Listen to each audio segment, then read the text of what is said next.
Any other parents out there consider it a badge of honor to be your kid's worst enemy? This week, I have taken away every piece of technology in our house. This is the Unleash Your Purpose podcast. And let me tell you, with 9 kids in the house, this office is filled with tech. They're doing whatever they can to try to earn that technology, but I don't even know in my head when that's gonna happen. See, I've had to think back, and I was hanging out with some friends, and they were all these kids were hanging out together, and instead of going outside to play basketball, what did they want to do? They wanted to sit next to each other and just play on their tablets. What is this world coming to? See, I think that is just a microcosm of the reality of today's generation. If we had to be really transparent, in the last 100 years, there has been a humongous swing, a monumental shift in the level of comfort that our kids have. And even for us as adults, as we get to face, our technology has made everything so easy on our life. My technology is here.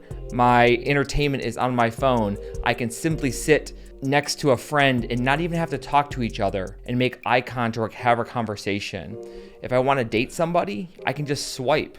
And then if I don't like that conversation, guess what? I just ghost them and never have that difficult conversation at all. I'm hungry. I don't need to get up. I'm just wearing my Crocs. I got my shirt off. And why would I need to go do anything else? I'll just wait for it to get dropped off at the door.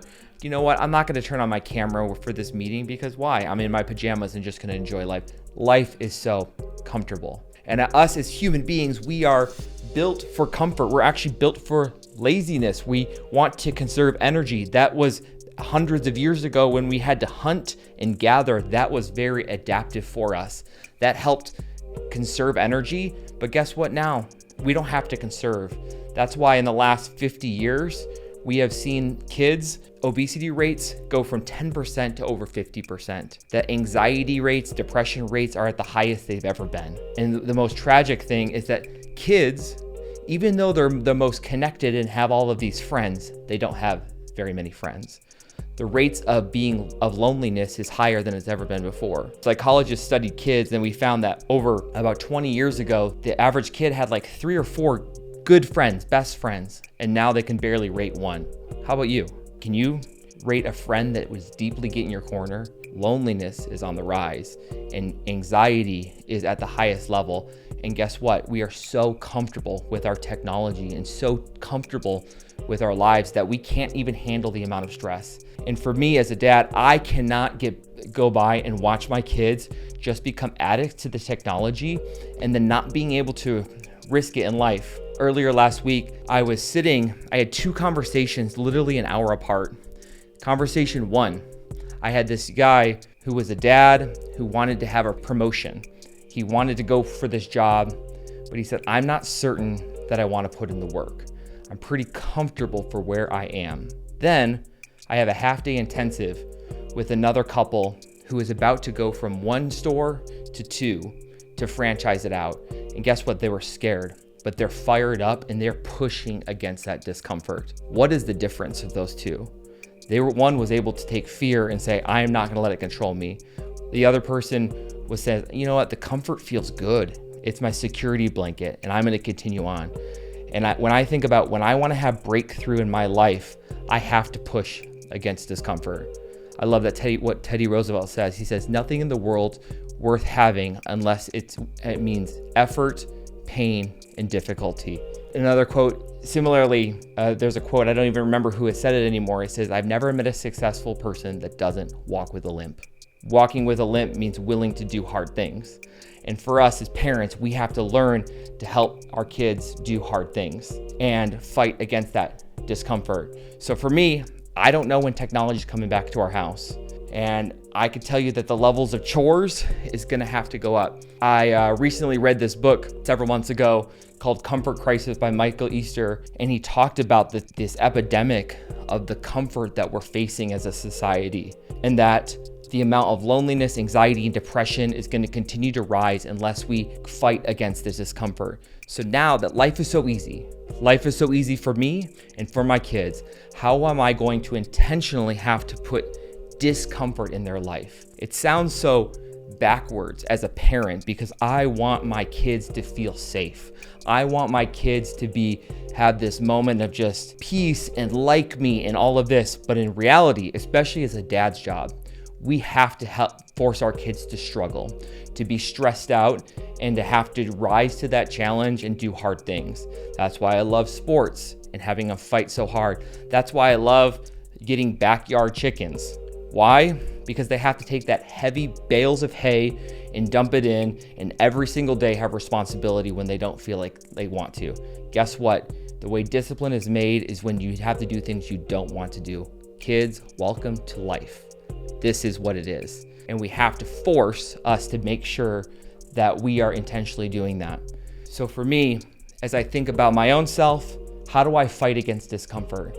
3 ways you can fight against discomfort and fight for impact for your kids and for yourself. So as I think about raising the next generation and having them fight against comfort, and for myself, being able to help myself come a little more gritty when everything is so easy for me. 3 things I learned from this book is, number 1, do hard things, like physical things like taking the stairs. How simple is that?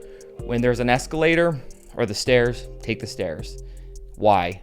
Because we always want to take the escalator. It's easy, it's more convenient, but it's training our brain in those moments that when there's an option, I'm gonna do the hard thing. I'm gonna do the thing that sucks just a little bit. And the funniest thing, it takes training. I just finished this book on a plane, and I was with my best friend, and we were walking off the terminal, and there is an escalator next to the stairs. And naturally, what do? I go to the escalator and watch as my buddy on the side, he's walking up the stairs, naturally doing the hard thing. I need to get there too. Take the stairs. Number 2, get outside. Force your kids to spend 20 minutes outside 3 times a week minimum. Have to go out and get their fresh air. When you're walking and engaging, guess what happens? Your creativity starts to come alive. You start to disengage. You start to think differently. When we're on a family walk together, guess what happens? Man, connections start to happen in ways you never could imagine. Get outside and enjoy nature in the way God has created. And number 3, my favorite way to fight discomfort is to embrace the moment. What do I mean by that? Is that so often I am so worried about my to-do list and what I have to get done that I tend to forget about the moment of today and being present in the moment. I love the Bhutan culture that they have one of the lower GDPs when it comes to having wealth and what we would define in our culture of success. It's nowhere in the rankings.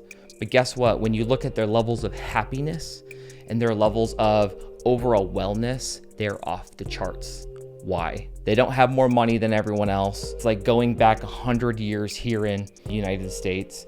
But guess why? It's because they embrace the moment. Because within their culture, they are trained to think about their death often. Seems kind of strange, right? Think about your death, and guess what happens? You become happier. Doesn't really make sense, but it's actually true. Researchers studied a big group of people and asked them to think about either going to the dentist office or thinking about their death. And overwhelmingly, what gave the most happiness is thinking about your death. Because why? Because life is so finite. And in the Bhutanese culture, what they are trained to do is 3 to 5 times a day to think about their death. Think about how finite it is, that life is like a mist. And when it's like a mist, you embrace the moment and you embrace today, and you don't take those things for granted. You probably wouldn't be on technology if today was your last day. You probably wouldn't sit on a screen. You would connect in those moments. You would connect with those relationships and make a difference and fight against comfort. Thanks for joining us for the Unleash Your Purpose podcast. Be sure to like, subscribe, and leave a review. We'll see you next week.